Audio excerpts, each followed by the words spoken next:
In 1993, a group of farmers living alongside the reserve decided that the best policy was in effect: if you can't beat them, join them. So they pooled their lands to create the Mwaluganji Elephant Sanctuary.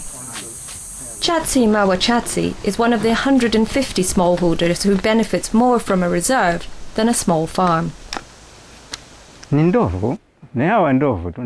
After the elephants became too numerous on our farms, we decided to come together in a union and to voluntarily give out our land for the benefit of the elephants and for our own benefit. Now we can plant our crops and also get some cash from the sanctuary. We were not paid out to live, but we left voluntarily to create that business as well as solving the elephant-human conflict. Our sanctuary is private community land and managed by the community. We put business first, conservation second. But I said, without the conservation, business does not come in because it's conservation business. So we have to conserve to sustain the business.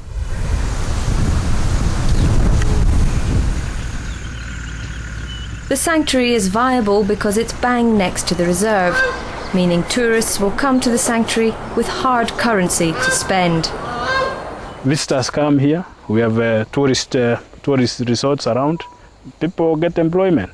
And of course the direct benefit of supplying food to those hotels for the visitors and selling other multiplier goods to the industry. The elephant sanctuary boasts a hotel and a restaurant, and guided tours are on offer to tourists. 20 people are working there full-time, plus around 100 other part-time employees. With an average of 6,000 visitors every year, the sanctuary generates an annual revenue of some $65,000 US. We would like to show our shareholders that that conservation should continue. We have been trying to share out all what we collect, but the majority are poor people, and more of our income, goes into the stomach. Yeah, we work for food.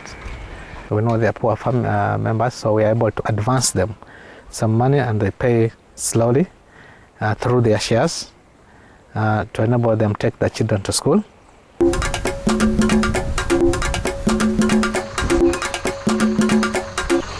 In the Republic of Congo, we saw how the wildlife in the protected area was at risk from hunters who've decimated the wildlife outside. Here in Kenya, despite a much denser human population, the residents of the Shimba Hills have seen that the animals can provide more than meat. So the 120-kilometre electric fence, which has been put up all around the reserve and the sanctuary, is a price people think is worth paying to protect them from elephants.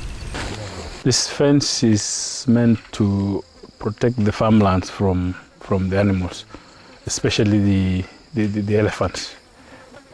It's also for the security of the people out there. But elephants have huge appetites, and maize is a particular pachyderm delicacy. We got an opportunity to learn about the elephants, so we realized they prefer crops because they are a bit soft, and it's a delicacy to them. Hii fence kuna baadhi ya ndovu ambao walizoea. It took some time before the elephants started breaking the fence. Wako na maarifa zao. But when they were confined to the park, the elephants decided to come and see what the fence was made of. Akawa anatumia ile pembe yake kusukuma ile kigingi, na unajua ile pembe yake. And they decided to use their tusks, which cannot be electrocuted. Pengine anaweza hata geuka akaangalia huko msituni. Alafu akatia hiyo. They also turn their backs to the fence and kick the poles to break them. Wa kutosha na anavuka. Kwa hivyo hizo ndizo njia ambazo yeye mwenyewe anatumia kuvuka kwa ile waya, hata kama iko na moto.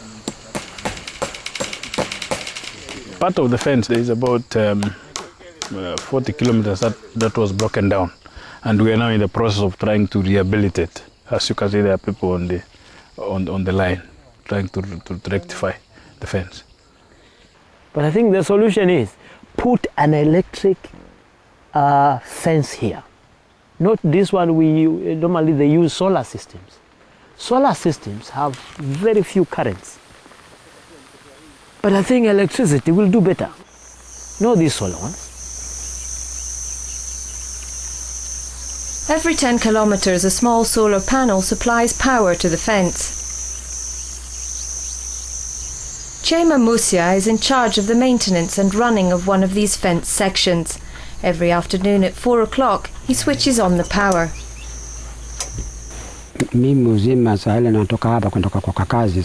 I put it off so that I can maintain the wires. It's supposed to function 24 hours a day, but because of the maintenance, since it's electric, it can give you a shock when you touch it. So I have to put it off so that I can walk around the fence and make sure that everything is okay before I put it on again. Low voltage and daily power cuts conspire to make the fence less than a formidable obstacle for the elephants who roamed here long before humans arrived. One solution would be to connect the fence to the national power grid, but who'd put up the money for such an expenditure? From the government, yes, we get some support, but as you may realize, even the government also relies on donors for support. So yes, they do provide us the little that they also get, but it's not adequate to maintain the fence. What we are trying to encourage the people is that instead of putting food crops right up to the fence, they would rather have maybe trees, so that it sort of provide a visual barrier from the elephant. Some farmers have already started planting trees along the fence, and they found that the move has other benefits than just protecting their crops.